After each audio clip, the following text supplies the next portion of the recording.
안녕하십니까. 석동현 변호사입니다.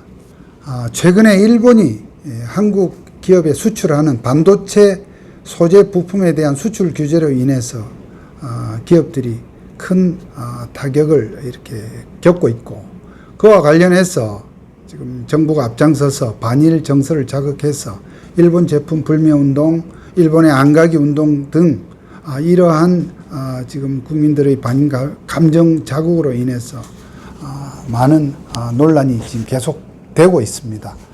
일본의 그 소재 부품 수출 규제 외에도 내일, 즉 8월 2일로 지금 예정이 된 화이트리스트 수출 우대국 그 명단에서 한국을 제외한다는 그러한 뉴스가 또 먹구름을 들이우고 있습니다. 일본 입장에서 일본의 어떤 회가 될 수 있는 그런 전략 물자를 1000가지가 넘습니다. 그것을 수출하는 과정에서 일괄적으로 심사를 이렇게 하게 하는 그러한 우대 조치를 하는 나라가 총 27개 나라가 있는데, 아시아에서 유일하게 우리 나라 한국이 포함되어 있었습니다만 한국을 그 조치에서 제외하겠다는 것입니다. 이렇게 되면 그야말로 어마한 그런 경제 타격과 또 그로 인한 후폭풍이 걱정이 됩니다.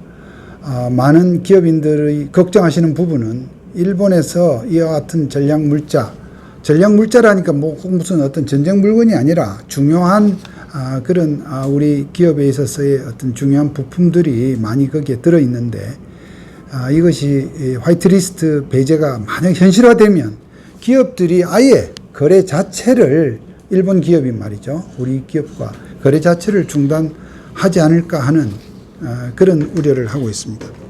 이와 같이 중요한 지금 사태가 벌어지고 있는데도 현 정부에서는 기본적으로 이것을 공세적 대응, 강력 대응으로서 이것을 풀어가겠다는 그런 입장을 취하고 있습니다. 어떻게 보면 이러한 사태를 우리 대법원이 일제시대 때 징용 판결 사건과 그에 따른 일본 기업의 국내 자산 집행, 강제 집행이 촉발한 측면이 사실 강한데요. 그런 점을 애써 이렇게 묻어두고 현 정부에서는 어떻든 마치 일본이 갑자기 특별한 이유, 구실 없이 이렇게 이 문제를 제기한 것 같이 국민들에게 일본에 대한 반감을 더 이렇게 증폭시켜서 대결 국면으로 가고 있는데, 참 이런 부분이 걱정스럽습니다. 이렇게 우리가 불매운동이나 기타 일본에 대한 반감, 반일 감정으로 이 문제를 풀어갈 수 있다면 또 모르겠으나 그러한 부분이 큰 대책이 되지 못한다는 것이 중론입니다.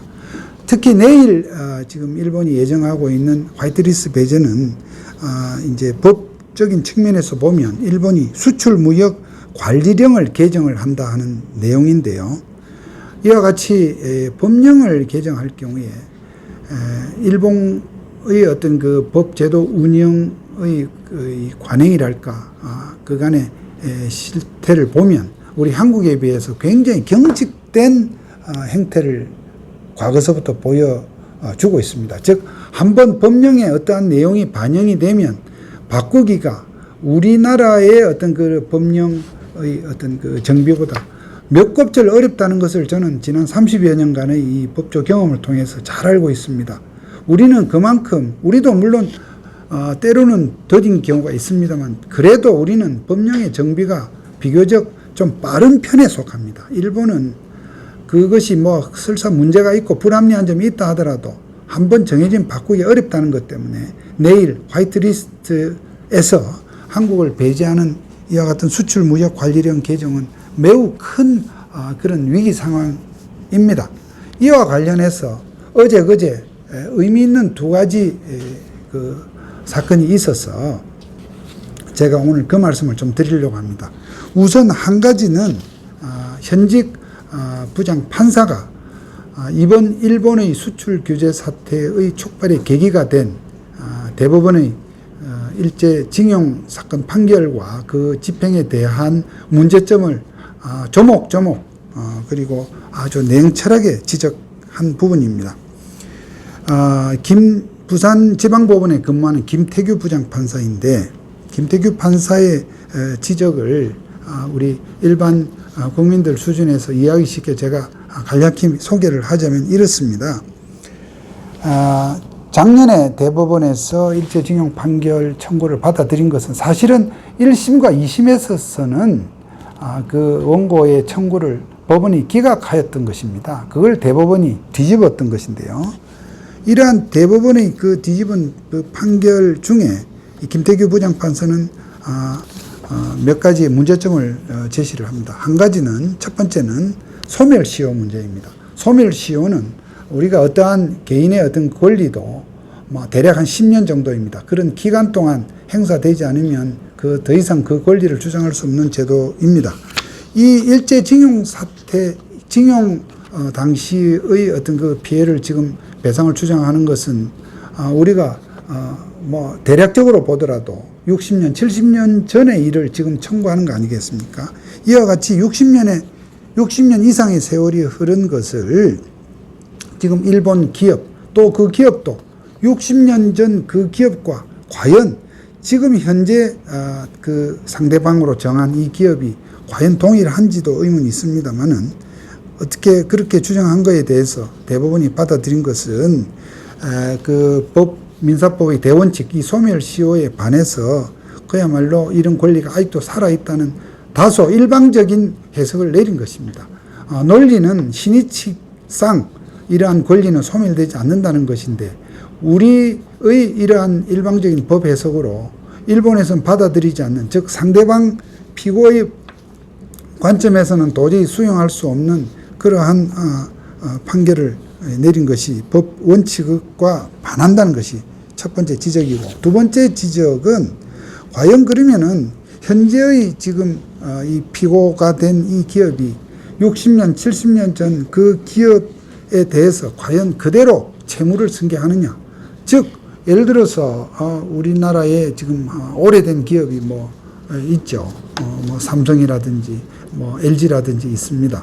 그러면 이 기업이 일제시대 때 초창기의 그런 기업에서 있었던 일을 가지고 지금 60년, 70년이 지난 지금의 삼성에 대해서 만약에 어떤 청구가 들어온다 할 것 같으면은 그때의 주주와 지금의 주주도 많이 변화가 있고 여러 가지 이런 시대 변화에 따라서 과연 그때의 어떤 문제를 지금의 현재 이 기업이 책임질 수 있느냐, 반드시 당연히 논란이 있겠죠. 그런 것도 문제가 되고요. 세 번째로는 이와 같은 일본을 상대로 한 징용 피해 또는 징용 관련 보상 문제에 대해서 몇 차례 재판이 한일 양국에서 붙었을 때에 한국도 그 청구를 사실은 여러 차례 기각을 인정을 하지 않았었고 일본에서도 마찬가지입니다. 그러한 청구권에 대해서 한일 청구권 협정이라든지 소멸시효 등등의 논리로 부정을 했던 그런 예가 있습니다. 그런 판결의 기속력을 우리가 법률용어로 기판력이라고 합니다. 이러한 기판력에 비춰보더라도 이번 배상 청구를 대법원에서 인정을 한 것은 좀 무리하다는 것인데, 지금 대법원의 판결 논리는 일본 판결은 우리 헌법에 안 맞다는 것이었습니다만은 우리나라 헌법을 가지고 이러한 사적 분쟁, 이 징용 피해 배상 청구도 어쨌든 우리 한국의 그 피해자분들 개인과 일본 기업 간의 사적 분쟁인 것은 법적 성격상 사적 분쟁입니다. 그러한 분쟁에서 헌법의 위배를 기준으로 기판력을 무시한 판결을 내린 것이 좀 너무 우리가 다소 감성에 앞서서 법 이론과 여러 가지 법 체계를 너무나 무시한 것이라는 것이 김태규 부장판사의 얘기입니다.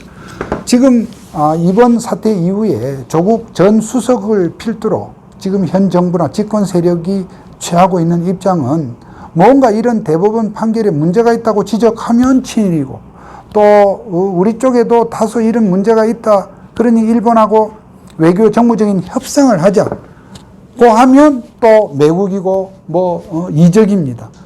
이적이라는 주장입니다. 그럼 이런 식이 되면 이 문제를 그냥 시원하게 그냥 이렇게 항의를 하고 어떤 그쪽에 대해서 반대적으로 불매 운동을 하고 하는 것이 이렇게 우선 오기로 시원해 보일지 모르지만 문제 해결에 전혀 도움이 되지 아니하고 오히려 사태를 악화시킨다는 측면에서 이러한 현직 부장 판사의 그야말로 조목조목 적극한 지적에 대해서 우리가 눈여겨봐야 한다고 생각을 하고요. 다음으로는 어제 미국에서 상당히 의미 있는 그런 뉴스가 나왔습니다. 이번 일본의 수출 규제와 관련해서 지금 우리 정부에서 일본에 대해서 불매운동 등 일본에 대한 공세적 태도를 취하는 한편 일본을 상대로 적극적으로 어떤 그 고위급 또는 정상 외교를 통해서 풀어가기보다 미국에다가 뭔가 중재를 해달라는 SOS를 쳤다는 뉴스를 여러분 들으셨을 것입니다. 참 이것 또한 어떻게 보면 한심한 일입니다. 그동안 미국과의 어떤 그런 관계 속에서 특히 이 남북 문제, 대북한의 핵 문제와 관련해서 지금 현재의 정부나 청와대, 기타 집권 세력이 좀 다소 국제사회의 어떤 규범에 어긋난 태도를 취하다가 이러한 일본의 이 수출 규제 사태에 직면해서 참 난리통이 나니까 다시 미국에 손을 내미는 꼴이 됐는데요. 그래서 그동안 미국이 이 부분에 대해서 좀 신중한 태도로 이렇게 특별한 액션을 안 타가 어제 뉴스에 의하면 양국 간, 한일 양국 간의 중재자 역할을 예고하는 그러한 움직임이 좀 있었습니다. 즉 미국이 서로 한일 양국 간에 서로 분쟁을 우선 잠정적으로 중재하라는 그러한 중지 협정 체결을 촉구했다는 로이터 통신 보도가 나왔고 또 한편으로 어제 일본 아사히 신문 보도에 의하면 미국이 일본 측에는 화이트 리스트에서 한국을 배제하는 결정을 그렇게 하지 마라. 그 결정을 유보하라는 것을 요청을 하고 또 한국에 대해서는 일제시대 징용 판결에 대해서 일본 기업의 한국 내 자산에 강제 집행하는 것, 즉 자산을 현금화하는 것, 일본 기업의 한국 내 자산을 그 기업의 뜻에 관계없이 강제로 처분하는 걸 말합니다. 그러한 절차를 멈출 것을 요청했다는 그런 보도도 나왔습니다. 즉 양국에 대해서 이와 같이 한 걸음씩 물러나라는 것인데 저는 현 시점에서 가장 간명하면서도 가장 핵심적인 해법을 미국이 제시했다 이렇게 생각을 합니다. 아까 말씀드린 바와 같이 내일 일본에서 화이트리스트 즉 수출 이 절차 간소화 우대국 명단에서 한국을 제외한다고 하는 것이 일단 제외가 되면 그것을 다시 되돌리고 원상으로 획보하기가 엄청나게 어려워지는 정말 되돌릴 수 없는 불가역적인 그러한 사태의 악화가 예상되는 이 시점에서 또 한편 일각에서는 오늘 한일 외교부 장관 우리의 외교부 장관과 일본의 외상 간에 이런 서로 회담도 있다는 보도가 나왔습니다만 부디 이런 미국의 이러한 해법 제시가 가장 현실적이고 또 무난한 방법인 만큼 이런 부분이 오늘 한일 외교부 수상 장관 간의 회담에서 정말 심도 있게 다뤄져서 내일 예정된 일본의 화이트리스트의 배제 결정이 정말 유보되기를 일단 급한 불은 꺼놓고 다음 협상을 해 들어가야 될 것입니다. 이렇게 해야만이 지금 현재 가뜩이나 어려운 정부의 경제정책의 잇따른 실패로 인해서 정말 우리 국민들 경제가 엉망진창해 있고 또 서민 자영업자들의 지금 어려움이 정말 말로 다 할 수 없는 어려운 가운데서 이 한일 간의 이 무역 분쟁으로 인한 이런 부분으로 인한 피해 확대를 막을 수 있을 것이다. 저는 이 정부와 또 이 정부 관계자 중 이 청와대 이런 데 있는 수석들이 그야말로 경거망동을 해서 사태를 악화시키고 이렇게 해온 부분에 대해서 너무나 정말 정말 나라와 국민의 이익은 안중에도 없는, 오히려 이렇게 하는 것이 내년 총선에는 지금 민주당, 정부, 여당에는 도움이 된다는 그러한 정치공학적인 술수로서 대처하는 그런 일련의 움직임에 대해서 정말로 분개합니다. 또 이와 관련해서 우리 사법부에서도 정말 정신을 좀 차려야 할 것으로 봅니다. 지금 현재 이와 같이 일본 징용 판결을 둘러싼 이런 외교적 마찰, 또 한일 관계 악화를 막기 위해서 지난 박근혜 정부 당시에 그 후유증을 막기 위해서 여러 가지 논의했던 그러니까 법원 측과 또 이 청와대 행정부 간에 논의했던 내용을 무슨 재판거래다, 사법농단이다 해서 대법원장과 대법관들을 구속, 기소했던 이 사건과 관련해서 즉각 이 부분에 대한 공소를 지금 해야 할 것으로 봅니다. 아울러서 지금 지난 대법원 판결에 따라서 원고들이 일본 기업의 국내 자산에 대해서 압류 조치를 취한 부분을 즉각 해제를 하고, 또 그 원고 분들에 대한 배상 문제는 기왕의 판결이 난 부분을, 판결 자체를 지금 원점으로 돌릴 수는 없기 때문에 그 부분에 대해서는 정부가 책임지고 재원을 마련해서 해결을 하는 방법이 있으리라고 생각됩니다. 그런 점에서 미국의 이번 중재해법 제시는 그야말로 참 너무나 전곡을 찔렀다는 생각을 다시 한번 하게 됩니다. 왜 이러한 간명한 해법을 야당인 한국당에서 당대표나 원내대표가 주장하지 못했나 하는 점에 대해서도 여러 가지 참 아쉬운 점을 갖게 됩니다. 어떻든 이번 사태가 정말 한일 양국 간의 감정적인 대결로 치닫지 않고 원만하게 해법을 찾아서 특히 우리나라 경제, 우리 서민 경제에 정말로 이 일로 인해서 또다시 먹구름이 드리워지는 그런 일이 없게 되기를 간절히 바랍니다. 여기까지 말씀드렸습니다. 감사합니다.